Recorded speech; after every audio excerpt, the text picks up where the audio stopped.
this is Himani Pandey and welcome to my YouTube channel Sarkari Naukri Adda.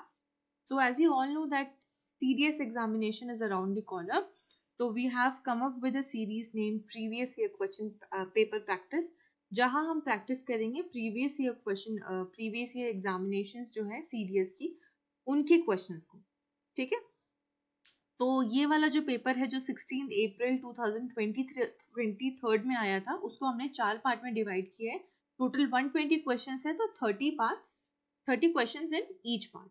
Okay, so हम 4 part में इसे इसलिए divide कर रहे हैं क्योंकि एक पार्ट में काफ़ी टाइम लग जाएगा, क्योंकि हम सिर्फ क्वेश्चन से डिस्कस नहीं करेंगे, उन क्वेश्चन से रिलेटेड जितने भी इंपॉर्टेंट रूल्स हैं वो भी मैं आप लोगों को समझाती हुई चलूँगी.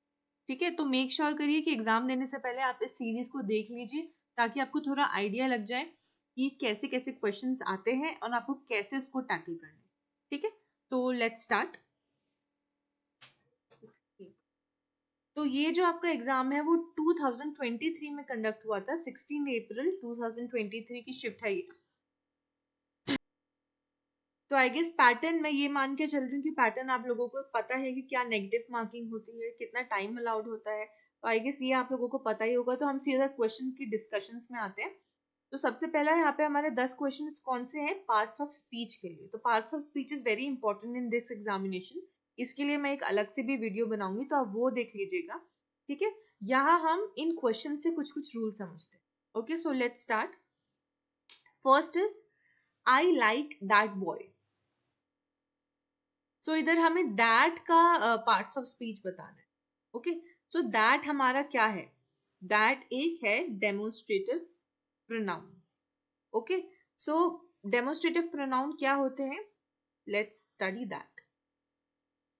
अभी यहाँ पे बहुत सारे और भी प्रोनाउंस की टाइप है, लेकिन अभी हम वो याद नहीं करेंगे. अभी जितना जो हमारे क्वेश्चन से आ रहा है बस वही पढ़ेंगे, नहीं तो फिर वीडियो बहुत ज्यादा लंबी हो जाएगी. राइट, तो प्रोनाउन होते क्या है? प्रोनाउन वो वर्ड्स होते हैं जो जिनको हम नाउन की जगह में यूज करते हैं. एंड स्पेसिफिकली अभी हम पढ़ रहे हैं डेमोन्स्ट्रेटिव प्रोनाउंस. तो demonstrative pronouns are the pronouns that are used to point to specific object. जैसे आपने वहां पे पढ़ा था दैट बॉय, तो बॉय वहां पे क्या है? नाउन है, लेकिन एंड दैट क्या कर रहा है? उसको पॉइंट कर रहा है कि वो वाला लड़का. तो they are the pronouns that are used to point specific objects. Okay, तो some of the examples are this. This भी किसके लिए पॉइंट किया जाता है? कि ये, दैट, दीज, दोस, है ना.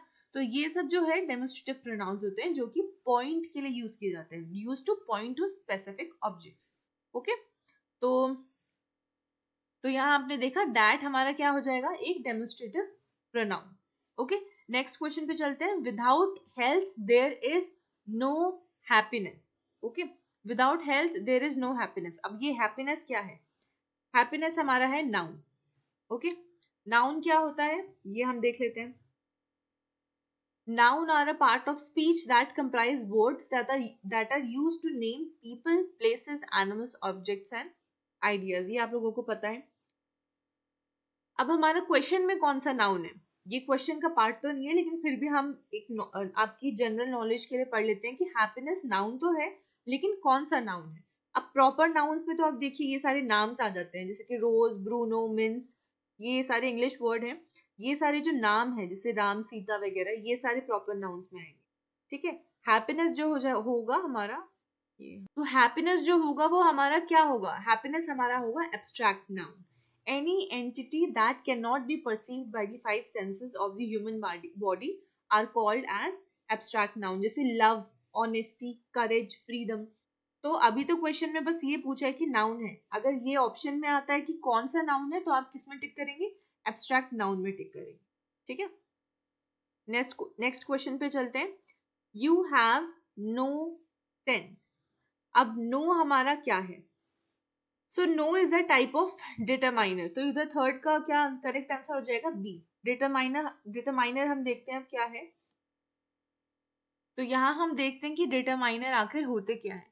डिटरमाइनर एक ऐसा वर्ड है that is used to modify और introduce the noun in a sentence. यानी कि नाउन को इंट्रोड्यूस करना या फिर उस सेंटेंस में नाउन कैसे यूज हो रहा है उसको बताना, how it is being used, that is the work of determiner. ठीक है, तो यहाँ जैसे कि आर्टिकल्स हैं, तो आर्टिकल्स भी एक टाइप का डिटरमाइनर है जो कि हमें बताते हैं कि हमारे जो इससे आगे जो नाउन आने वाला है वो किस टाइप का नाउन है। पॉजेसिव डिटरमाइनर्स है माई, योर, हिज, हर। तो यहाँ पे ये नाउन की आइडेंटिटी बता रहे हैं। ओके, तो ये सब जो है वो डिटरमाइनर्स होते हैं। तो क्वेश्चन में हमारा क्या था, नो था।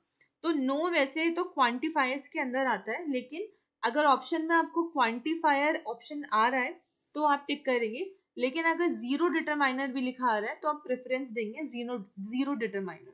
ठीक है, तो क्वांटिफायर्स क्या होते हैं, जो क्वांटिटी को बताते हैं, जैसे कि some, a few, many, a little, little, few, none, no. ठीक है, तो अगर ऑप्शन में क्वांटिफायर्स एंड जीरो डिटरमाइनर दोनों है और आपसे नो का पार्ट्स ऑफ स्पीच पूछा जा रहा है, तब तो आप जीरो डिटरमाइनर को टिक करेंगे, लेकिन अगर नहीं है तो सिर्फ क्वांटिफायर को tick. Okay, so no is a type of what, determiner. So ये a few, many, a little, little, ये सब क्या कर रहे हैं, ये नाउन की विशेषता बता रहे हैं कि ठीक है नाउन तो है लेकिन कितना है, कितनी क्वांटिटी में है। ठीक है, पोजेसिव डिटरमाइनर क्या बताएंगे, ठीक है नाउन तो है लेकिन किसका है। तो डिटरमाइनर्स का काम क्या होता है, ये नाउन को स्पेसिफाई करते हैं, दे डिफाइन द नाउन। ओके, यहाँ आप कुछ एग्जाम्पल देख सकते हैं, my house is being renovated. यहाँ हाउस क्या है, नाउन है, लेकिन किसका हाउस, माइक, मेरा हाउस। तो माई यहाँ क्या है, डिटरमाइनर है जो कि नाउन के बारे में बता रहे हैं। ठीक है, this movie is interesting, movie क्या है, नाउन है, दिस, दिस क्या हो जाएगा, डिटरमाइनर हो जाएगा। कौन सी मूवी, ये वाली मूवी। ओके, तो आई होप आप लोगों को ये समझ आया होगा। Let's move on to our next question. None of these cars is in use. अब यहाँ पे हमने पहले पढ़ा था क्या, डिटरमाइनर्स में एक नन भी था, है ना, क्वांटिफायर वाला जो हमने पढ़ा था, जो अभी मैंने आपको बताया। अब काफी लोग बोलेंगे कि नन तो एक डिटरमाइनर है, लेकिन यहाँ पे तो ऑप्शन में ही नहीं है डिटरमाइनर। तो अब यहाँ क्या करना है, देखिए नन कभी कभार एज अ सब्जेक्ट पे यूज होता है। ठीक है, यहाँ पे इस सेंटेंस में जो है नन क्या है, एक सब्जेक्ट है। अब ये एरर काफी बार सब्जेक्ट वर्ब एग्रीमेंट में भी देते हैं कि नन के साथ यहाँ पे प्लूरल वर्ब लगा देंगे, none of these cars are.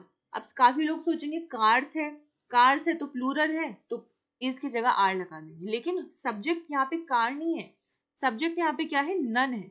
तो कभी कभार आपने देखा होगा एवरीवन, एवरीथिंग, ये सब क्या होता है, सब जब भी ये लोग सब्जेक्ट की तरह यूज होता है तो हमेशा सिंगुलर वर्ब लेते हैं।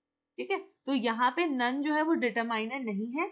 डिटरमाइनर की सबसे पहली पहचान क्या है कि वो नाउन से पहले पहले लगा होगा। क्यों, क्योंकि वो नाउन को डिस्क्राइब कर रहा है, लेकिन यहाँ पे तो कोई नाउन है ही नहीं नन के बाद, तो यानी कि नाउन यहाँ पे कैसा काम कर रहा है, एज अ सब्जेक्ट काम कर रहा है। ठीक है, सब्जेक्ट क्या हो सकता है, या तो नाउन होगा या फिर प्रोनाउन होगा। तो अब ये नाउन तो है नहीं ऑप्शन में, प्रोनाउन है। ठीक है, तो प्रोनाउन तो है बट कौन सा प्रोनाउन है, ये अब हम समझते हैं। सो नन क्या होता है, नन हमारा होता है इनडेफिनाइट प्रोनाउन। तो इसका करेक्ट आंसर क्या है, इनडेफिनाइट प्रोनाउन। तो अब इसकी हम थोड़ी सी डेफिनेशन पढ़ लेते हैं कि इनडेफिनाइट प्रोनाउन होते क्या है। यहाँ आप लोग देखेंगे, मैंने आपको प्रोनाउन की डेफिनेशन फर्स्ट क्वेश्चन में बता दी थी। अब आप इधर लास्ट पॉइंट में देखेंगे, indefinite pronouns. So they are the pronouns that do not refer to any particular person, place और थिंग। ठीक है, ये ऐसे प्रोनाउंस होते हैं जिनसे आपको, जिनको यूज करके आपको पता नहीं चलेगा कि वो कौन सी चीज को रेफर कर रहे हैं। जैसे कि समवन, समवन है तो पता नहीं है कि कौन है, आप बस बोल रहे हो कि there is someone, you don't know the exact person, right. Somebody, somewhere, कोई जगह है, अब उस जगह का नाम आपको नहीं पता, तो ये ये क्या करेंगे, they will not refer to any particular person, place और thing.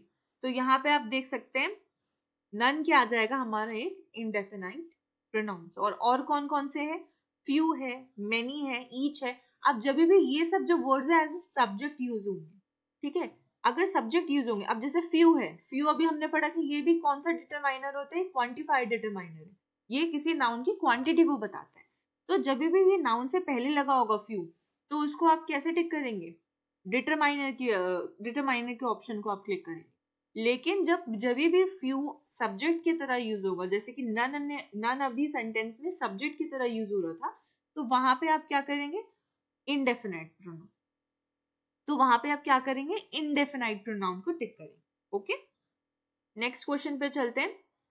We shall now begin to work. अब नाउ इधर क्या है, तो नाउ हमारा क्या हो जाएगा, एक एडवर्ब, इसलिए फिफ्थ का ऑप्शन क्या है, ए। अब हम एडवर्ब को जान लेते हैं क्या है। ओके, सो अब इधर देखिए आप, an adverb of manner, an adverb is that shows how someone does something और हाउ समथिंग हैपेंस। अब जैसे एडजेक्टिव आप लोगों को पता होगा जो कि नाउन को डिफाइन करे, ठीक है, नाउन है लेकिन कैसा नाउन है वो हमें एडजेक्टिव बताए। वर्ब है और वो कैसा है तो वो हमें कौन बताएगा, एडवर्ब बताएगा। जैसे कि for example in the sentence drive carefully. अब ड्राइव क्या है, एक तरीके का वर्ब है, ठीक है, गाड़ी चलाना, एक्शन हो रहा है यहाँ पे, ये एक्शन वर्ब है, तो इसको, ये वर्ब को क्या आगे डिफाइन कर रहा है, केयरफुली, यानी कि गाड़ी चलाओ लेकिन कैसे, केयरफुली चलाओ। तो यहाँ पे वर्ब को डिफाइन कर रहा है कौन, एडवर्ब। तो केयरफुली क्या हो जाएगा, एक एडवर्ब।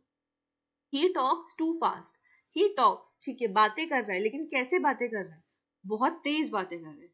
तो यहाँ पे टॉक क्या है, वर्ब है, एंड टू फास्ट क्या बता रहा है, वर्ब को ही जस्टिफाई कर रहा है कि वो तेज बातें कर रहा है। ठीक है, तो एडवर्ब ये है। अब नाउ किस टाइप का एडवर्ब है वो देखते हैं। तो नाउ क्या होता है, नाउ हमारा होता है एन एडवर्ब ऑफ टाइम। अब हम different types of adverbs parts of speech में पढ़ेंगे, अभी यहाँ पे सिर्फ हमारा एडवर्ब ऑफ टाइम का क्वेश्चन है, तो अभी हम उसी में फोकस करेंगे। तो नाउ, यस्टरडे, सून, टुडे, तो ये सब आपको वर्ड देखने में ही समझ आ रहे होंगे कि ये क्या बता रहे हैं, ये टाइम को बता रहे हैं। जैसे कि आप एग्जांपल देखिए, I will be going to my cousin's place, I will be going, going यानी कि जाना है, जाऊंगा, तो ये क्या है, वर्ब है। वर्ब को क्या बता रहे हैं, हमारा एडवर्ब बता रहे हैं। जाऊंगा तो सही, लेकिन कब जाऊंगा, कल जाऊंगा। अब कल एक एडवर्ब ऑफ टाइम है क्योंकि ये टाइम को बता रहे हैं, कल, आज, परसों, नाउ, ठीक है, लेटर, तो ये सब क्या बता रहे हैं, टाइम को बता रहे हैं। तो अगर सिर्फ ऑप्शन में एडवर्ब, वर्ब, नाउन लिखा है तो आप नाउ को एज एन एडवर्ब टिक करेंगे, लेकिन अगर फर्दर जो है इसको और इलेबोरेटली पूछा है तो एडवर्ब कौन से टाइप का एडवर्ब है, ये now, an adverb of time. अब यहाँ पे मैंने कुछ लिस्ट भी ऐड की हुई है कि एडवर्ब ऑफ टाइम कौन कौन से होते हैं। जैसे कि आप देखिए, द सून है, मंथली है, क्वार्टरली है, टुडे है, रिसेंटली, नाउ, ऑलवेज, रेयरली। तो ये आप लोग थोड़ा गो थ्रू कर लेना, मैं पीडीएफ शेयर कर दूंगी आप लोगों से डिस्क्रिप्शन बॉक्स में, तो ये आप पढ़ लेना, ठीक है। Let's move on to our next question. तो हमारा सिक्स्थ क्वेश्चन है, owing to his ill health he retired from business. तो अब ये क्या है, इसका करेक्ट ऑप्शन क्या होगा, प्रीपोजिशन। ओइंग टू क्या होता है, प्रीपोजिशन, ठीक है। Next is my sister is just 16 and therefore not eligible to vote. Okay, so therefore यहाँ पे क्या है, अब देखिए देयरफॉर कंजंक्शन की तरह भी यूज होता है, लेकिन इधर इससे पहले एक और कंजंक्शन आ चुका है, एंड भी एक तरीके की कंजंक्शन। कंजंक्शन क्या होते हैं, जो दो क्लॉजेस को जोड़ते हैं। ओके, तो यहाँ पे एक क्लॉज ये है, my sister is just 16, and दूसरा क्या है, therefore not eligible to vote. तो एंड क्या कर रहा है, दो क्लॉजेस को जोड़ रहा है। तो यहाँ पे जब एक कंजंक्शन आ गया तो दूसरा तो कंजंक्शन होगा नहीं, दो दो तो कंजंक्शन नहीं होंगे, तो यहाँ पे देयरफॉर एज अ कंजंक्शन नहीं काम कर रहा है। ओके, तो अभी कंजंक्शन नहीं है तो क्या है, ये है हमारा एडवर्ब। अब किस टाइप का एडवर्ब है वो हम सीखते हैं। तो देयरफॉर हमारा किस टाइप का एडवर्ब है, एक कंजंक्टिव एडवर्ब है। तो कंजंक्टिव एडवर्ब क्या होते हैं, जो कि होते तो एडवर्ब हैं लेकिन वो कंजंक्शन की तरह काम करते हैं, ठीक है। जैसे आप इधर देखेंगे, देयरफॉर, हेंस, अकॉर्डिंगली, देन, दस, नेक्स्ट, फर्दरमोर, तो ये जो है ये एडवर्ब, ये वर्ब की विशेषता बता रहे हैं। अभी हम देखते हैं क्वेश्चन में, दोबारा से जाते हैं। जैसे आप इधर देखिए, my sister is just 16 and therefore not eligible to vote. अब यहाँ पे वोट है तो यानी कि ये वर्ब है, तो अभी मेरी बहन सिर्फ 16 साल की है इसीलिए वो वोट नहीं दे सकती। तो यहाँ पे देयर फॉर क्या है, ये कंजंक्शन नहीं है, ये है एडवर्ब जो कि कंजंक्शन की तरह काम कर रहा है, ठीक है। तो B would be the correct answer. Next, move on to our next question. They try to find fault with us. अब यहाँ पे टू क्या है, टू हमारा हो जाएगा infinitive, they tried to find fault with us. अभी ये मैंने आपको स्टार्टिंग में जो 100 रूल्स, जो गोल्डन रूल्स ऑफ इंग्लिश समझाए थे, उसमें एक आपको मैंने पार्ट बताया था जिसमें मैंने डिफरेंशिएट करना सिखाया था जिरेंड और इन्फिनेटिव में। हमें कैसे पता चलेगा कि हम कहाँ पे जिरेंड यूज करेंगे और कहाँ पे इन्फिनेटिव यूज करेंगे। ठीक है, इन्फिनेटिव क्या शो करता है? Incomplete actions. तो यहाँ पे आप देखिए, they try to find fault with us, उन्होंने कोशिश तो की हमारी काम में गलती निकालने की, कि लेकिन क्या वो निकाल पाए या नहीं निकाल पाए, वो इस सेंटेंस से शो नहीं हो रहा। ठीक है, तो इसीलिए यहाँ पे क्या यूज होगा? इन्फिनेटिव यूज होगा, जेरेंड यूज नहीं होगा। जेरेंड हमेशा कंप्लीट वर्ब, कंप्लीट एक्शन के लिए यूज होता है। ठीक है, सो दे ट्राई टू फाइंड। अब एक और क्लू है, टू है। इन्फिनेटिव हमेशा क्या होता है? टू प्लस वर्ब की फर्स्ट फॉर्म। तो टू है प्लस वर्ब की फर्स्ट फॉर्म। तो दोनों ही तरीके से क्या आंसर आ रहा है? इन्फिनेटिव। हमने सेंटेंस की सेंस को भी समझा कि क्यों यहाँ पे जेरेंड नहीं हो सकता और क्यों इन्फिनेटिव ही होगा, एंड ये भी समझा कि इसका जो फॉर्मेट है 2+V1, ये तो जेरेंड का होता ही नहीं, जेरेंड तो आईएनजी फॉर्म में होता है, राइट। तो एट्थ का आंसर क्या होगा हमारा? C. Next is which way shall we go. तो अब यहाँ पे क्या है? वे क्या है? वे को आप देखिए, ये आपको पार्ट्स ऑफ स्पीच काफी इजी हो जाएगा जब आप पहचानना सीख जाएंगे। जैसे कि अब नाउन है, वे क्या है? एक नाउन है। ठीक है, वे एक तरीके का नाउन है। ओके, तो अब नाउन को कौन जस्टिफाई करेगा? एडजेक्टिव करेगा, कंजंक्शन तो हो नहीं सकता, नाउन नहीं होगा, दो नाउन नाउन तो एक साथ होंगे नहीं, जिरेंट तो बिल्कुल भी नहीं है। तो आप एक एलिमिनेशन मेथड से भी क्वेश्चन को सॉल्व कर सकते हैं। ठीक है, जिरेंट तो हो ही नहीं सकता, देखिए, क्योंकि आईएनजी फॉर्म है नहीं। ठीक है, नाउन भी नहीं होगा क्योंकि वे भी नाउन है, तो दो नाउन तो एक साथ होंगे नहीं। कंजंक्शन का यहाँ पे है नहीं, क्योंकि कंजंक्शन हमेशा क्या करता है? दो क्लॉजेस को जोड़ता है, और यहाँ पे तो दो क्लॉज है ही नहीं, यहाँ पे तो बस एक ही क्लॉज है, तो कंजंक्शन तो हो ही नहीं सकता। तो बचा क्या हमारा? एडजेक्टिव। तो आप या तो इस तरीके से इसको टिक करिए, या फिर जो आपका जो रियल तरीका है पहचानने का, वो क्या है? कि वे एक नाउन है, और नाउन को हमेशा कौन जस्टिफाई करता है? एडजेक्टिव करता है। तो विच क्या हो गया हमारा? एडजेक्टिव हो गया। अब ये किस टाइप का एडजेक्टिव है वो देखते हैं। तो विच हमारा क्या हो जाएगा? एक इंटेरोगेटिव एडजेक्टिव। ठीक है, विच, हुज, व्हाट, ये सब क्या है? Interrogative adjective. Okay, so ninth का आंसर क्या है हमारा? डी। अब लास्ट है 10th, alas he is dead. अब ये तो काफी बारी क्वेश्चन पूछा गया है। अलास क्या होता है हमारी? अलास, हा हा, मतलब ये सारे जो रिएक्शंस होते हैं इनको हम किस में इंक्लूड करते हैं? इंटरजेक्शन में। ठीक है, ये तो आप लोगों ने काफी बार पढ़ा होगा। तो ये let's move on to our next part, that is fill in the blanks. अभी हम देखेंगे 11th क्वेश्चन को। Okay, so he was dash speaker that I had ever heard. पहला क्लू है हमारा दैट। तो दैट कब यूज होता है? विच जो हमारा यूज होता है वो कंपैरिजन के लिए यूज होता है। ठीक है, जैसे विच इज बेटर, तो विच में क्या होगा? जब भी दो चीज का कंपैरिजन हो रहा है तब हम विच को यूज करेंगे। ठीक है, लेकिन दैट हमेशा सुपरलेटिव डिग्री में यूज होता है। सुपरलेटिव डिग्री क्या होती है? जैसे द मोस्ट। ठीक है, तो ये पहला क्लू हमें कैसे पता चला? कि क्योंकि यहाँ पे दैट है तो इधर क्या होगा? द मोस्ट होगा। ठीक है, अब हम एलिमिनेशन मेथड से भी देखते हैं। द मोर तो हो नहीं सकता, क्योंकि मोर हमारा किस में आता है? कंपैरिजन में आता है। वेरी एलिक्वेंट, सेंस नहीं बन रहा, एलिक्वेंट भी नहीं है, तो आंसर हमारा क्या होगा? The most eloquent. इसका मतलब क्या है? He was the most eloquent speaker, यानी कि वो सबसे ज्यादा एलिक्वेंट स्पीकर था that I had ever heard. ठीक है, तो आंसर क्या रहेगा? A option. What was the name of the person to dash you spoke on the phone. अब देखिए 11th क्वेश्चन में एक और पॉइंट आपको बताती हूँ कि दैट जब भी आपको दिखेगा तो हमेशा आपको क्या लगाना है? सुपरलेटिव डिग्री, या फिर कभी भी सुपरलेटिव डिग्री होगी तो हमेशा आपको दैट का यूज करना है, विच या हु का यूज नहीं करना। ठीक है, ये एक पॉइंट है, इससे ये ट्रिक है, इससे आप याद रख सकते हैं। Now coming to our 12th question, what was the name of the person to dash you spoke on the phone. अब ये एक टाइप का डिफरेंस है हु और हुम का, काफी बच्चे इसमें कंफ्यूज होते हैं। तो let me know in the comment section below कि मुझे इसकी डिफरेंस में एक ट्रिक है उस पे बेस्ड, इस डिफरेंस पे बेस्ड, तो क्या मुझे उसमें वीडियो बनानी चाहिए कि नहीं बनानी चाहिए, आप लोग मुझे कमेंट सेक्शन में बताइए। ठीक है, अभी मैं आपको इस ट्रिक का छोटा सा पार्ट बताती हूँ। हमें कैसे पता चलेगा कि एक सेंटेंस में हु आएगा या फिर हुम आएगा? हमें बनाने होते हैं पेयर्स। पेयर्स किसके? सब्जेक्ट और वर्ब के। तो जब भी सब्जेक्ट वर्ब के पेयर पूरे बन जाए तो उसमें क्या लगाना है? हुम। और अगर एक वर्ब बच जाए और उसका सब्जेक्ट नहीं है यानी कि पेयर इनकम्प्लीट है, तो उसमें क्या लगाना है हमें, हु। जैसे कि अब हम इस क्वेश्चन में देखते हैं, what was the name of the person. अब इस सेंटेंस को आप देखिए, सिंपल इस सेंटेंस को, what was the name of the person.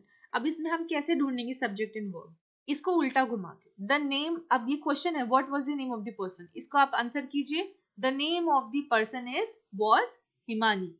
ठीक है, इसका आंसर क्या हो जाएगा, the name of the person was Himani, या फिर कोई भी आप नाम ले सकते हैं। तो the name of the person was Himani का क्या सब्जेक्ट है, the name of the person. ठीक है, एंड इस सब्जेक्ट को अपना वर्ब मिल गया जो कि है वाज। ओके, तो यहाँ पे ये पेयर कंप्लीट हो गया, यानी कि ये सब्जेक्ट है the name of the person, और इसका वर्ब इसको मिल गया यानी कि वाज। अब वर्ब ऑक्सिलरी वर्ब भी हो सकता है, मेन वर्ब भी हो सकता है। ओके, सो नेक्स्ट में अब हम आते हैं, टू तो कुछ नहीं है, टू को इग्नोर करना है, हमको मेन वर्ब और सब्जेक्ट के पेयर बनाने हैं। Okay, next is you spoke on the phone. अब स्पोक क्या है, वर्ब है, और यू क्या है, सब्जेक्ट है। तो अगेन एक सब्जेक्ट आ गया, तो इसका वर्ब आना चाहिए, और जो कि आर्क है यहाँ पे स्पोक। तो यानी कि इधर वाले सब्जेक्ट को भी अपना वर्ब मिल गया और इधर वाले सब्जेक्ट को भी अपना वर्ब मिल गया। तो यानी कि दोनों हमारे जो पेयर है वो कंप्लीट हो गए।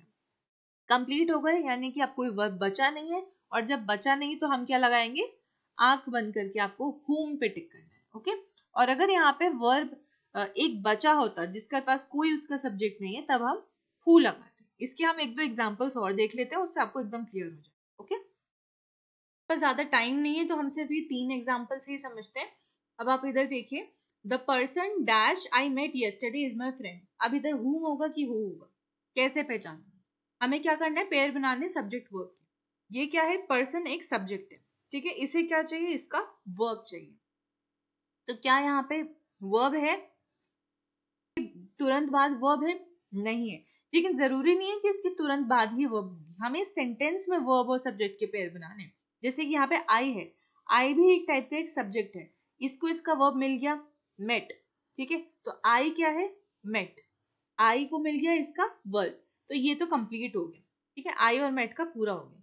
येस्टरडे को छोड़ देना है, येस्टरडे तो हमारा एडवर्ब हो जाएगा, इसको हमें छोड़ देना है। ठीक है, येस्टरडे के बाद आ रहा है इज माई फ्रेंड। अब माई फ्रेंड यहाँ पे क्या है, ये सब्जेक्ट है कि ऑब्जेक्ट है, ये एक ऑब्जेक्ट है, हमें ऑब्जेक्ट वर्ब की नहीं बनाने हैं, फिर सिर्फ सब्जेक्ट और वर्ब की बनाने। तो इस वाले पर्सन का वर्ब क्या हो जाएगा, इज। मैंने क्या बोला कि ऑक्सिलरी वर्ब भी हो सकता है, स्टेटिक वर्ब भी हो सकता है, या फिर मेन वर्ब भी हो सकता है। ठीक है, the person is my friend, is the person, subject को मिल गया उसका वर्ब। ठीक है, इस वाले सब्जेक्ट को इसका मिल गया वर्ब, तो पेयर हो गए पूरे। ठीक है, तो इसलिए जब पेयर पूरे हो गए तो हम क्या टिक करेंगे, whom को, तो यहाँ क्या आ जाएगा whom। अब चलते हैं हम नेक्स्ट क्वेश्चन की तरफ, he is the person dash helped me. अब यहाँ पे ही सब्जेक्ट है, इज इसका वर्ब हो गया, लेकिन क्या पर्सन एक सब्जेक्ट है, नहीं, पर्सन एक सब्जेक्ट कॉम्प्लीमेंट है, यानी कि इसी का ये है, ही इज द पर्सन, यही वो पर्सन है, तो ये सब्जेक्ट यही है, ये दो अलग अलग सब्जेक्ट नहीं है, हमें दो अलग सब्जेक्ट और वर्ब के पेयर बनाने हैं। ठीक है, यहाँ पे तो ही इज द पर्सन, ये वही पर्सन है। ठीक है, तो यहाँ नेक्स्ट हम देखेंगे, इसका तो पेयर बन गया ही, इसका नेक्स्ट का क्या पेयर बनेगा, हेल्प, इधर एक हमारे पास वर्ब रहेगी, इसका इसका कोई सब्जेक्ट नहीं है, तो जहां पे भी एक खाली वर्ब रह जाए, मी क्या है, मी तो ऑब्जेक्ट है। ठीक है, हमें सब्जेक्ट चाहिए, और ये जो पर्सन है ये किसके लिए यूज हो रहा है, वो इसी के लिए यूज हो रहा है, ही के लिए, तो यहाँ पे पर्सन एक सब्जेक्ट नहीं होगा, it is a subject complement. Okay, तो यहाँ वर्ब हमारी खाली रह गई, तो खाली जब रह जाएगी, जब पेयर नहीं बनेंगे, तब तो हम क्या लगाएंगे, हु लगाएंगे। अब नीचे आप देखिए, ही इज द पर्सन, अब अगेन ये सब्जेक्ट कॉम्प्लीमेंट है और ये सब्जेक्ट है, इस सब्जेक्ट को इसका वर्ब मिल गया ही इसको। Next dash I help. अब देखिए ऊपर वाले में नीचे वाले में फर्क क्या है, यहाँ हेल्प खाली था, लेकिन इधर हेल्प वर्ब के लिए इसको इसका सब्जेक्ट मिल गया, दैट इज आई। ठीक है, तो यहाँ पे दोनों पेयर बन गए, एक तो ही इसका और एक आई हेल्प। तो जब पेयर बन गए, कुछ बचा नहीं, तो हम क्या लगाएंगे, whom लगाएंगे। ठीक है, और अगर इस पे डिटेल आपको और वीडियोस चाहिए तो आप मुझे नीचे कमेंट सेक्शन में बता देना, ये काफी इंपॉर्टेंट टॉपिक है और इसमें काफी कंफ्यूजन भी होती है। Okay, so without wasting any time अब हम अपने क्वेश्चन पेपर में चलते हैं। नेक्स्ट, तो इसका क्वेश्चन हो गया था हमारा whom। ओके, नेक्स्ट है हमारा have you seen Mohan. Lately का मतलब क्या है, आजकल, लास्टली कोई सेंस नहीं बन रहा, येस्टरडे यस्टरडे देखिए, यस्टरडे, एगो ऐसे वर्ड्स हैं। हैव यानी कि वर्ब की थर्ड फॉर्म के साथ कभी नहीं लगे, ठीक है। जब भी यस्टरडे या एगो आ रहा है तो आप लोगों को पता होगा कि आपने टेंस में पढ़ा होगा, और अगर नहीं पढ़ा तो कोई बात नहीं, जो मैं गोल्डन रूल्स पढ़ा रही हूँ तो उनमें मैं बताऊंगी कि कौन कौन से ऐसे वर्ड्स हैं जिनको देखते ही आपको पहचान जाना है कि इनके आगे आपको क्या लगानी है, वर्ब की सेकेंड फॉर्म लगानी है। लेकिन क्योंकि यहाँ पे वर्ब की थर्ड फॉर्म है, हैव यू सीन, तो यहाँ पे यस्टरडे तो हो ही नहीं सकता, यस्टरडे भी नहीं होगा, एगो भी नहीं होगा, ठीक है। लेट का कोई सेंस नहीं बन रहा है, ठीक है। तो क्या बनेगा इसका आंसर, राइट, ए। तो इसका राइट आंसर हो जाएगा लेटली। क्या तुमने मोहन को आजकल देखा, इसका राइट मतलब ये होगा, ठीक है। Let's move on to the next question. We live in dash an old house. अब रैदर क्या है, रैदर जो है वो नेगेटिव सेंस में यूज होता है, फेयरली पॉजिटिव सेंस में यूज हो रहा है। अब इधर जो है वो थोड़ा कंपैरिजन की सेंस में बता रहा है कि we live in quite an old house, sorry comparison के सेंस में नहीं बता रहा है कि हम काफी पुराने घर में रहते हैं, ठीक है। तो काफी पुराने घर में क्या सेंस बैठ रहा है, quite, so we live in quite an old house, that would be the correct and appropriate option. Okay, so next question में चलते हैं। I am playing tennis tomorrow unless. अब अनलेस वाला भी बहुत इंपॉर्टेंट रूल है, इस पे बेस पे बहुत सारे एरर्स आते हैं, ये भी हम गोल्डन रूल्स में पढ़ेंगे कि जो अनलेस और अंटिल, पहले तो हम पढ़ेंगे कि अनलेस एंड अंटिल में क्या डिफरेंस होता है, एंड फिर हम देखेंगे वहीं पे कि अनलेस हम कब यूज करते हैं और उससे क्या कंडीशन होती है, ठीक है। अनलेस के साथ, अनलेस के बाद वाला जो सेंटेंस आ रहा है उसमें आपको कभी भी कोई नेगेटिव सेंस नहीं यूज करना है, क्योंकि अनलेस खुद में ही नेगेटिव होता है। तो I am playing tennis tomorrow unless it rains. मैं कल टेनिस खेलूंगा अगर रेन नहीं आई तो यहाँ पे अनलेस क्या है, ये खुद में एक नेगेटिव है, तो यहाँ पे डज नॉट रेन तो आ ही नहीं सकता, ठीक है। तो यहाँ पे it rains would be the correct answer. Next में चलते हैं। The dash of the car is unknown. Makeup तो होगा नहीं, मेकिंग, मेड अप या मेक। द मेड अप भी नहीं सेंस बन रहा, द मेकिंग, मेकिंग यानी कि क्या, मेकिंग क्या है, क्या पार्ट्स ऑफ स्पीच है इसकी, जिरेंड है। अब मैंने क्या बोला था आपको, यहाँ पे आपको आर्टिकल लिख गया, आर्टिकल लिख गया तो आपको समझ आना है कि इसके बाद क्या होगा, नाउन होगा, ठीक है। नाउन होगा तो यहाँ पे आपको दिख गया है एक नाउन, जिरेंड भी तो एक नाउन ही होता है ना, आई वर्ब की ऐसी आईएनजी फॉर्म जो कि नाउन की तरह यूज होती है, दैट इज कॉल्ड जिरेंड, ठीक है। तो so the making of the car is unknown. Next question में चलते हैं। He paid his debts dash to the last penny. तो यहाँ पे करेक्ट आंसर होगा हमारा down, down to the last penny, यानी कि जितने भी उसके पास पैसे थे वो उसने सारे गवा दिए, ठीक है। तो down would be the most appropriate option. Next is developing dash in a diverse country requires detail planning. अब डेवलपिंग व्हाट, डेवलपिंग स्केर्सिटी, इसका तो कुछ सेंस नहीं बन रहा है। Infrastructure, yes it can be, ठीक है। Growth, developing growth in a diverse country requires detail planning, नहीं, इसका भी सेंस नहीं बन रहा है। तो सेंस किसका बन रहा है, सबसे ज्यादा इंफ्रास्ट्रक्चर का बन रहा है। डेवलपिंग इंफ्रास्ट्रक्चर, इंफ्रास्ट्रक्चर बनाने के लिए आपको डिटेल प्लानिंग चाहिए, है ना। जब भी कोई बिल्डिंग बनाते हैं तो उससे पहले इंजीनियर्स लोग क्या प्लानिंग करते हैं उसकी पूरी, तो इंफ्रास्ट्रक्चर यहाँ पे मोस्ट अप्रोप्रिएट है, ओके। नेक्स्ट, तो यहाँ अब हम देखेंगे 19th क्वेश्चन में, dash provisions have been made to support agriculture. अब adequate would be the correct answer, क्यों, क्योंकि एडिक्वेट मतलब यहाँ पे क्या सेंस आ रहा है कि काफी प्रोविजंस बनाए गए हैं to support the agriculture, okay. Capital हो नहीं सकता, सब्सिडाइज प्रोक्योरमेंट, सबसे ज्यादा सूटेबल क्या है, एडिक्वेट है, ठीक है। नेक्स्ट क्वेश्चन में चलते हैं। The dash growth in the Indian financial markets can be attributed to a number of reforms. इधर क्या होगा, the dash growth in the Indian financial markets can be attributed to a number of reforms. So इधर क्या है, phenomenal would be the correct, okay। efficiency नहीं sense बन रहा है इसका, efficiency क्योंकि खुद में ही एक नाउन है, ठीक है, efficiency is a noun, and growth के साथ, ग्रोथ भी एक नाउन है, तो नाउन के साथ नाउन तो लगेगा नहीं। फिनोमिनल क्या है, एक एडजेक्टिव है, तो यहाँ पे नाउन के साथ हमें क्या चाहिए, एडजेक्टिव चाहिए। Catastrophe is also a noun, okay. Meteor का कोई सेंस नहीं बन रहा है, तो phenomenal would be the correct option. आपको कोई चीज मतलब पता भी नहीं होता, फिर भी आप एलिमिनेशन मेथड से उसको ठीक कर सकते हैं, ठीक है। यहाँ पे आपको पता है कि ग्रोथ है, ठीक है, एक नाउन है, तो यहाँ पे आपको उसका क्या चाहिए, एडजेक्टिव चाहिए, जो कि उस नाउन को बता रहा है कि ग्रोथ तो है, लेकिन कैसी ग्रोथ, फिनोमिनल ग्रोथ, ठीक है। नेक्स्ट क्वेश्चन पे चलते हैं, क्वेश्चन नंबर 21। अब ये सारे सीरीज वाले क्वेश्चन है, रीअरेंजमेंट वाले। तो India has become with time accounting for 25% of the total available water, the world's largest extractor of ground water. Okay so इसका करेक्ट आंसर हमारा क्या होगा? सी होगा। तो सी ऑप्शन क्यों होगा, अब हम वो देखते हैं। विद टाइम से शुरू होगा इसलिए क्योंकि यहाँ पे ये मार्किंग टाइम बता रहा है कि टाइम के साथ, with time India has become.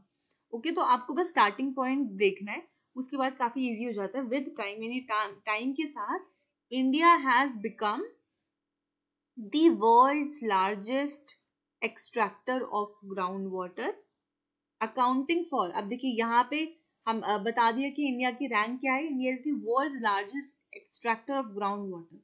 Next is accounting for. पहले तो हम ये बताएंगे ना कि India is the largest and फिर उसका रीजन बताएंगे कि क्यों है लार्जेस्ट। इसलिए पहला क्या आएगा? एस आएगा, देन उसके बाद आर आएगा। आप ऐसे भी समझ सकते हैं इसे। तो with time India has become the world's largest extractor of ground water. क्यों?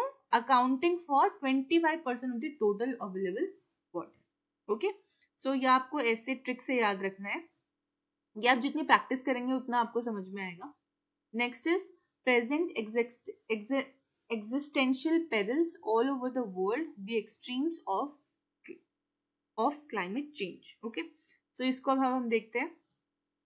तो इस क्वेश्चन में हम देखेंगे तो क्या हमें समझ में आ रहा है। आप इधर देखिए, आपको मैं छोटे छोटे कीवर्ड से कैसे हमें आंसर फाइंड करना है वो बताती हूँ। इधर आप देखिए लिखा है प्रेजेंट एग्जिस्टेंशियल पेरिल्स। तो प्रेजेंट क्या है? वर्ब का कौन सा फॉर्म है? प्लूरल है या फिर सिंगुलर है? प्लूरल है, क्योंकि अगर सिंगुलर होता तो क्या आता? प्रेजेंट्स, इसके साथ एस लगा होता। तो यहाँ पे प्लूरल है तो इसका मतलब क्या है? इसके पहले जो नाउन लगी है वो भी क्या होगी? प्लूरल होगी। अब यहाँ पे प्लूरल नाउन कौन सी इस सेंटेंस में हम वो देखेंगे, द एक्सट्रीम्स। तो द एक्सट्रीम्स, एक्सट्रीम्स प्लूरल है, कैसे पता चला? इसके पहले क्या लगा है? Article.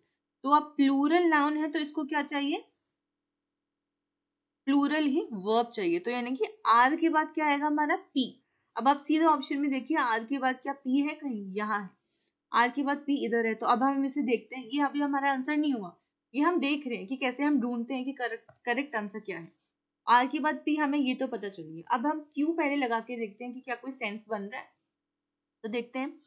All over the world the extremes present existential perils of climate change. तो ये कोई सेंस बन रहा है? नहीं बन रहा। ठीक है, अब नेक्स्ट देखते हैं हम आर के बाद पी कहाँ पे है। यहाँ तो पी पहले आ गया, यहाँ भी पी पहले आ गया, यहाँ है आर के बाद पी। अब इधर हम लगा के देखते हैं।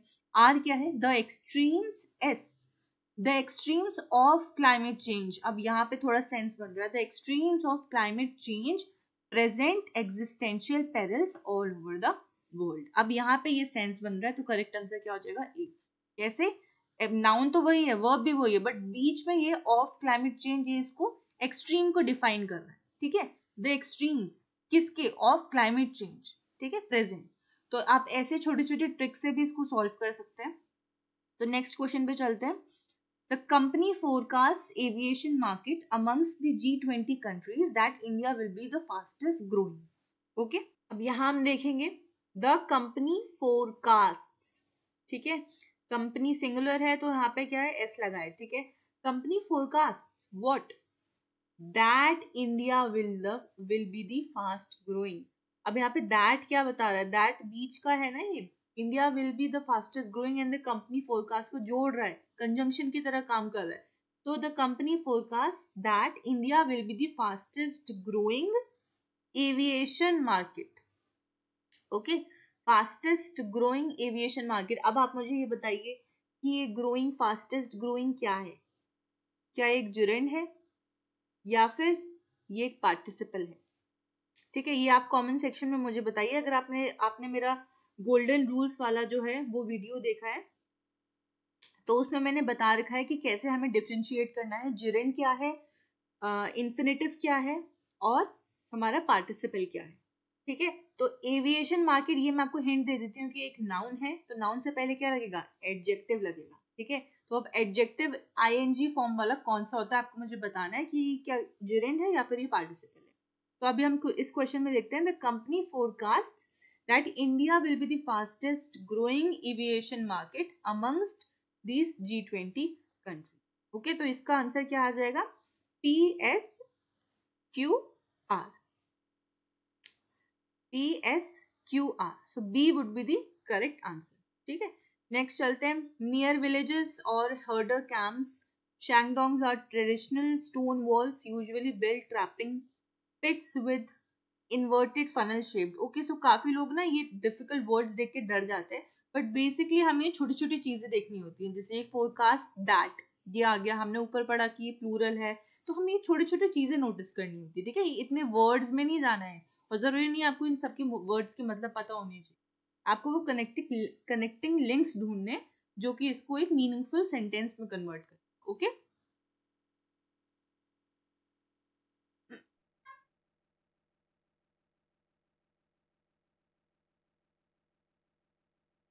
ठीक है, तो हम यहाँ से शुरू करते हैं। Shangdongs are traditional. अब देखिए, आप ट्रेडिशनल यहाँ पे आ गया। ट्रेडिशनल क्या है? एडजेक्टिव की तरह यूज कर रहे हैं ना, ट्रेडिशनल एक एडजेक्टिव है, तो अब एडजेक्टिव है तो इसको क्या चाहिए? इसका नाउन चाहिए।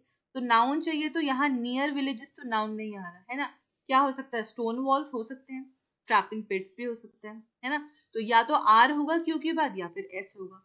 अब हमें कैसे पता चलाना है कि आर है कि एस है? इनके एंड में जाते हैं, और जो इनकी एंड से ये वाला सेंटेंस मैच कर रहा होगा सबसे ज्यादा, या लिंक कर रहा होगा, तो वो बाद में लगेगा इन क्यू के साथ हमारा दूसरा वाला sentence.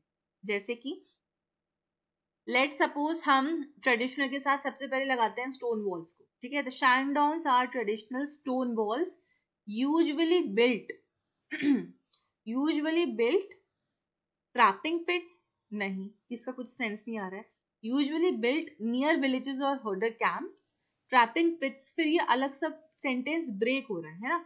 Usually built near villages और हर्डर कैंप्स तो ठीक है, लेकिन फिर उसके बाद trapping pits with inverted funnel shaped, कुछ सेंस नहीं बन रहा, ये सेंटेंस यहाँ पे ब्रेक हो रहा है ना, फोर्थ वाले का कुछ सेंस नहीं बन रहा। अब हम दूसरे वाले में लगा के देखते हैं। Shangdongs are traditional trapping pits with inverted funnel shaped. अब देखिए, फनल शेप्ड अगेन एक एडजेक्टिव है, फनल शेप्ड। अब इसको अपना नाउन चाहिए, नाउन क्या हो सकता है? ये हो सकता है, तो यानी कि shangdongs are traditional trapping pits with inverted funnel shaped stone walls. ठीक है, स्टोन वॉल्स मैंने जैसे आपको पहले बताया कि नाउन है, ये भी एक एडजेक्टिव है, तो इस एडजेक्टिव को क्या चाहिए? नाउन चाहिए। तो shangdongs are traditional trapping pits with inverted funnel shaped stone walls usually built यानी कि ये वर्ब है, where near villages और herder camps। अब देखिए, मैंने आपको इस सेंटेंस का मतलब भी नहीं बताया, लेकिन सिर्फ पार्ट्स ऑफ स्पीच की वजह से हमने इसका करेक्ट आंसर क्या ढूंढ लिया? क्या है ये? QSRP। So our D option would be the correct. तो जरूरी नहीं है आपको हर वर्ड का मतलब पता हो, आप सेंस से भी पता लगा सकते हैं, नाउन कहाँ लगेगा, एडजेक्टिव कहाँ लगेगा, और ये सब चीजें आपको क्लोज टेस्ट में बहुत ज्यादा हेल्प करेंगी। ठीक है, तो let's move on to a next question. Several antiquities from other nations over the years India has brought back. अब इसका कैसे करना है?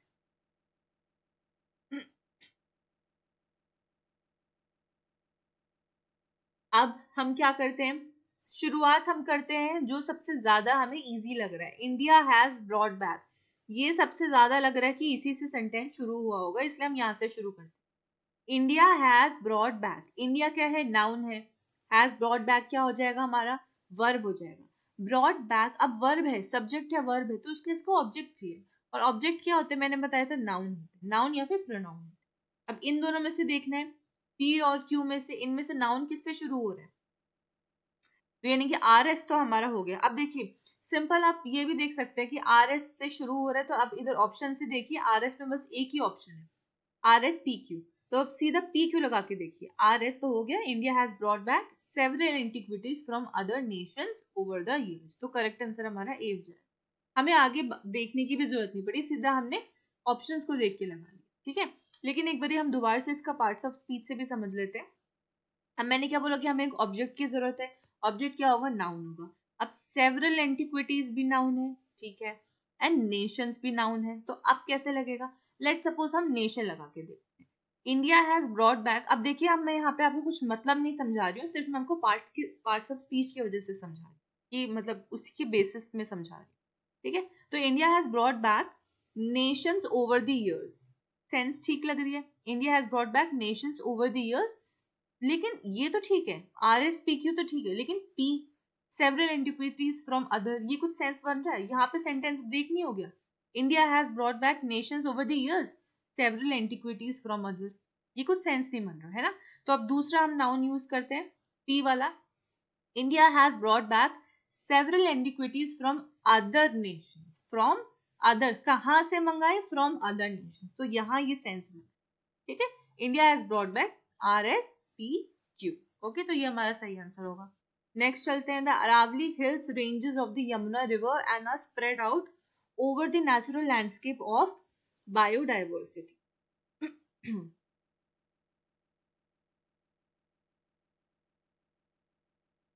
अब आप यहाँ देखेंगे द अरावली हिल्स, द है आर्टिकल है, आर्टिकल के बाद क्या लगेगा, नाउन है, तो अरावली हिल्स रेंजेस क्या है, नाउन है, ठीक है, ये रेंजेस आर, अब इस नाउन को क्या चाहिए, वर्ब चाहिए, ऑफ द भी हमारा वर्ब नहीं है, द बायोडाइवर्सिटी भी हमारा वर्ब नहीं है, तो इस सब्जेक्ट को क्या चाहिए, अपना वर्ब चाहिए, वर्ब कहाँ पे है, यहाँ आर ऑप्शन में, the Aravali hills ranges are spread out over the natural landscapes, natural landscapes, अब देखिए नेचुरल लैंडस्केप के बाद क्या आएगा, द बायोडाइवर्सिटी आएगा या फिर ऑफ द यमुना पार्क आएगा। अब आप देखिए यहाँ ये तो आ नहीं सकता क्योंकि इसके एंड में क्या है, एंड है, और एंड तो कंजक्शन है, इससे तो सेंटेंस खत्म हो ही नहीं सकता, है ना। तो natural landscapes of the Yamuna river and the biodiversity parks, and ये क्यों लास्ट में आ ही नहीं सकता क्योंकि एंड से तो कोई सेंटेंस खत्म होता ही नहीं है। दूसरा आप ट्रिक ये भी देख सकते थे कि एंड यहाँ पे कंजंक्शन है, तो कंजंक्शन है यानी कि दो क्लॉजेस को जोड़ेगा, पहला क्लॉजेस तो ये हो गया द यमुना रिवर, दूसरा क्लॉज क्या होगा, द बायोडाइवर्सिटी पार्क, ठीक है। तो करेक्ट आंसर क्या होगा, the Aravali hill ranges are spread out over the natural landscape of the Yamuna river and the biodiversity park, तो PRQS।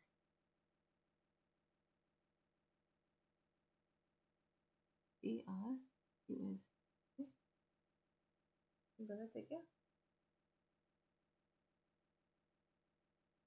तो चलते हैं अब हम अपने नेक्स्ट क्वेश्चन की तरफ। The Aravali hills ranges of the Yamuna river and are spread out over the natural landscape the biodiversity parks. अब हम यहाँ से देखते हैं, द है आर्टिकल है, आर्टिकल के बाद आएगा नाउन, नाउन को चाहिए अपना सब्जेक्ट, सॉरी वर्ब, तो ये हमारा सब्जेक्ट है, सब्जेक्ट को चाहिए वर्ब, वर्ब कहाँ है, ऑफ द यमुना रिवर नहीं, आर, तो या तो हमारा सेंटेंस पी से शुरू होगा देन फॉलोड बाय आर, या फिर द बायोडाइवर्सिटी पार्क्स, अब यहाँ पे भी तो दो है ना, यहाँ भी आर्टिकल है, यहाँ भी नाउन है, तो इस सब ये भी सब्जेक्ट, ये भी शुरुआत हो सकती है सेंटेंस की। So the biodiversity parks are spread out over the natural landscapes of the Yamuna river and the Aravali hill ranges, ठीक है। अब ये कैसे आया हमारा, देखिए सबसे पहले तो हमने देखा कि शुरुआत कैसे हो सकती है सेंटेंस, ये भी हो सकता है, पी भी हो सकता है, एस भी हो सकता है, लेकिन अब हमें ऑप्शन में जाके देखना पड़ेगा किससे शुरू है, पी से, देखिए पी से यहाँ पे है तो सही, तो P R S S Q, अब क्यू यहाँ पे देखो अब एंड में आ गया, क्यू एंड में है यानी कि एंड, क्यू तो एंड में हो ही नहीं सकता क्योंकि एंड है क्यू में, एंड कंजंक्शन कभी एंड में नहीं हो सकती है ना, तो क्यू तो बीच में ही होगा, ये तो पक्का है, तो यानी कि पी से शुरू नहीं हो रहा है सेंटेंस।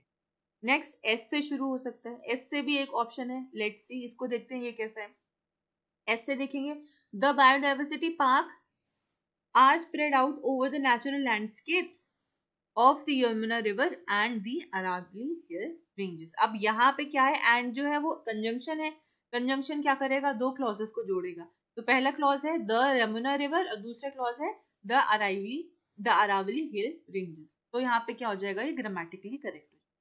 क्यों यहाँ पे मैंने क्यों बोला कि एंड में नहीं हो सकता, क्योंकि ये एंड है ना क्यों में, तो एंड तो कभी भी एंड में यूज हो ही नहीं सकता, है ना, तो हम ऑप्शन से भी ऐसे देख सकते हैं। तो अब आप देखिए कि मैंने इसको आपका एक भी वर्ड का मतलब नहीं समझाया, फिर भी हमने इसका आंसर निकाल, ठीक है। तो ऐसे ये काफी स्कोरिंग होते हैं, इसमें आप थोड़ा सा आप ट्रिक लगाएंगे तो आसानी से सारे क्वेश्चन सॉल्व कर पाएंगे. Let's move on to the second question. The family found out their mother's friends were going to that some of Poland in a car. अब अगेन हमें वही पेयर ढूंढने हैं.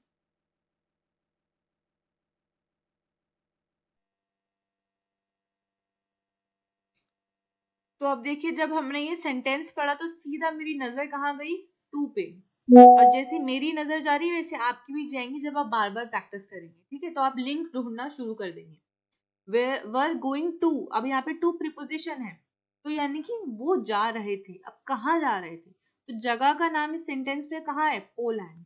तो यानी कि जो हमारा क्यू है, their mother's friends were going to, तो टू के बाद क्या आएगा? पोलैंड आएगा. तो क्यू के बाद एस आएगा. ठीक है, अब हम देखना है कि ऑप्शंस में क्यू के बाद एस कहाँ कहाँ पे. इधर तो नहीं है, तो ये तो सीधा ही गलत हो गया. ठीक है, नेक्स्ट क्या है? ए में है, हाँ है. क्यू एस है, बी में भी है और डी में भी है. अब हमें एक एक करके इनको लगाना पड़ेगा. सबसे पहले ए वाला देखते हैं. तो P R Q S. P है the family found out. R है that some of their mother's friends were going to Poland in a car. ये सही बन रहा है. ठीक है, ये ठीक बन रहा है, लेकिन एक और बार कंफर्म करने के लिए बाकी ऑप्शंस भी देख लेते हैं. बी ऑप्शन को देखते हैं. क्यू, क्यू से स्टार्ट हो रहा है. Their mother's friends. अब देखिए, देयर एक प्रोनाउन है. एक देयर ये होता है T H E I R वाला, और एक होता है T H E R E वाला. दोनों में क्या फर्क होता है? देयर का मतलब होता है कि वहां जो रखा है. जैसे the luggage is there, the luggage is there मतलब कि वो लगेज वहां रखा हुआ है.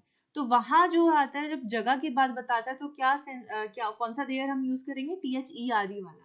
और जब एक पोजेशन की बात आती है, जैसे कि दिस इज देयर लगेज, तो देयर लगेज यानी कि यहाँ पे पोजेशन दिखा रहे हैं कि ये उनका लगेज है.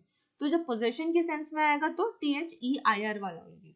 ठीक है, और ये प्रोनाउन होता है, और प्रोनाउन से जनरली सेंटेंस शुरू नहीं होता, क्योंकि प्रोनाउन हम क्यों लगाते हैं? जब नाउन से सेंटेंस शुरू होता है और नाउन को हमें बार बार ना रिपीट करना पड़े, इसके लिए हम प्रोनाउन लगाते हैं. ठीक है, तो यहाँ देयर से तो शुरू होगा नहीं. ठीक है, तो यहाँ ये ऑप्शन तो कंप्लीटली रॉन्ग होगा. नेक्स्ट देखते हैं C. R Q S P. R क्या है? That some of. अब दैट से भी कोई सेंस ही मिल रहा. दैट सम ऑफ से कैसे कोई सेंटेंस शुरू हो, है ना? तो हमारा करेक्ट आंसर क्या हो जाएगा? A, T R Q S. Okay, let's move on to the next question. Earth may seem immense from the perspective of humans and almost limitless living on its surface.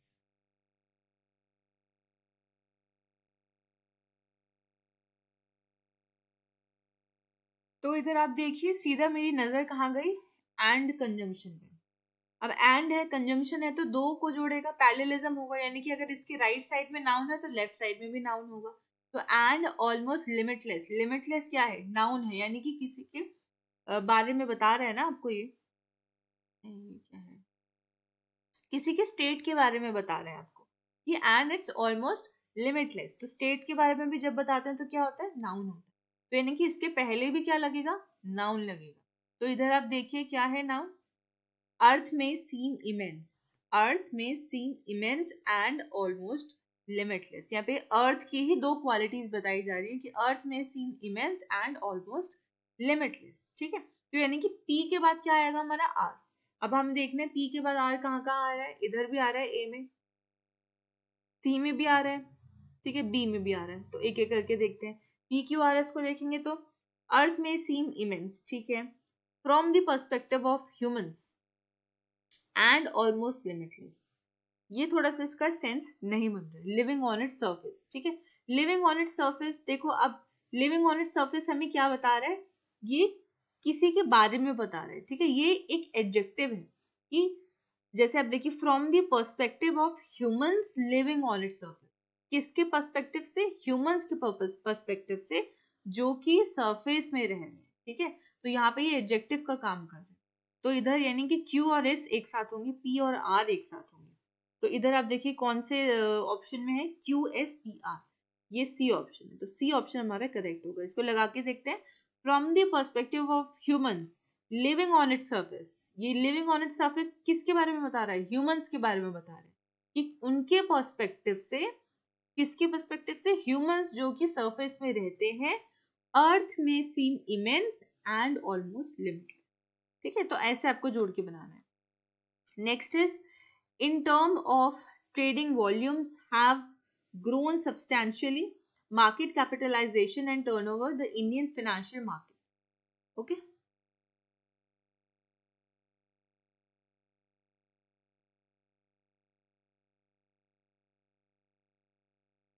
अब सबसे पहले हम देखेंगे इधर have grown substantially। अब ये verb है have grown और इसका एडवर्ब है substantially। तो वर्ब है, एडवर्ब है, तो क्या चाहिए इसको? इसका सब्जेक्ट चाहिए। सब्जेक्ट चाहिए यानी नाउन चाहिए। तो अब हम नाउन देखेंगे, नाउन कहाँ है? इन टर्म्स ऑफ ट्रेडिंग वॉल्यूम्स, नहीं, ये नाउन नहीं है। द इंडियन फाइनेंशियल मार्केट, ये एक नाउन है। ठीक है, तो अब हम इसको लगा के देखते हैं एस और क्यू को। The Indian financial markets have grown substantially in terms of trading volumes. क्यों? क्योंकि यहाँ पे देखिए कॉमा लगा हुआ है, छोटा सा आपको दिख रहा होगा। ये कॉमा है तो यानी कि एंड तो होगा नहीं यहाँ पे सेंटेंस। तो in terms of trading volumes, market capitalisation and turnover. ठीक है, तो आंसर क्या होगा इसका? Indian financial markets have grown substantially in terms of trading volumes, market capitalization and turnover। यानी कि S Q P R। यहाँ पे ऑप्शन देखते हैं, है डी ऑप्शन है। तो इसका करेक्ट आंसर क्या होगा? Option number D. नेक्स्ट पे चलते हैं। Emerge at last into a those who passed through country of unearthly beauty, that valley of darkness।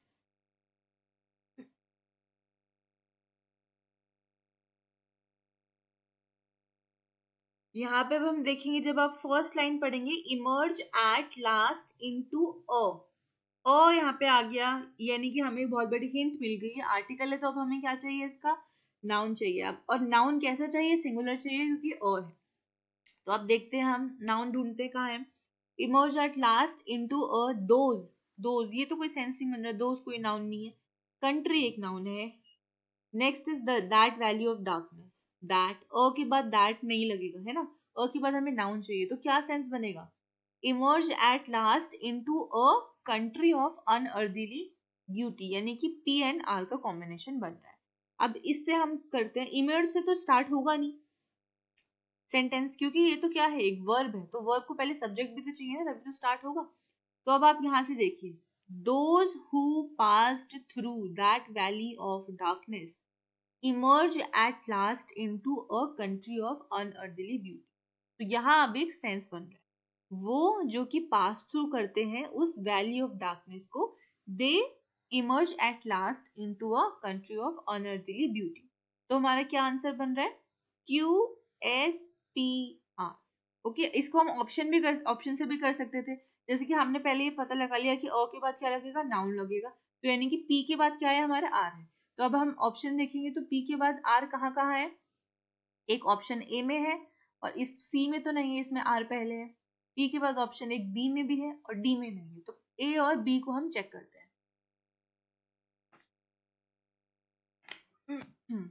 सबसे पहले ए को चेक करेंगे, तो PRQS, ये देखिए पी यानी कि इमर्ज। अब मैंने बताया इमर्ज से तो शुरू नहीं होगा ना, क्योंकि ये वर्ब है। वर्ब से कैसे सेंटेंस शुरू होगा? इसको पहले, अब इसको क्या चाहिए? अपना एक सब्जेक्ट चाहिए। इमर्ज्ड एट लास्ट इनटू अ, है ना। तो ये खाली वर्ब है, इसको अपना सब्जेक्ट चाहिए। तो यानी कि ऑप्शन ए भी हमारा नहीं हो सकता। तो एंड में क्या होगा? ऑप्शन बी होगा, जो कि मैंने आपको बताया अभी, QSPR। क्यू यानी कि those who passed through that valley of darkness emerge at last into a country of unearthly beauty। Okay, so ये हमारे 30 क्वेश्चंस कंप्लीट हो गए। तो इस पार्ट में हम बस 30 क्वेश्चंस करेंगे। इसको काफी करने में टाइम लग गया, क्योंकि हमने एक एक क्वेश्चन को काफी अच्छे से डिस्कस किया है, एंड उससे रिलेटेड जो भी हमारे रूल्स थे वो हमने पढ़े। ठीक है, तो ये था आपका 16 अप्रैल 2023 का CDS UPSC का क्वेश्चन पेपर, जिसका फर्स्ट पार्ट है इस वीडियो में।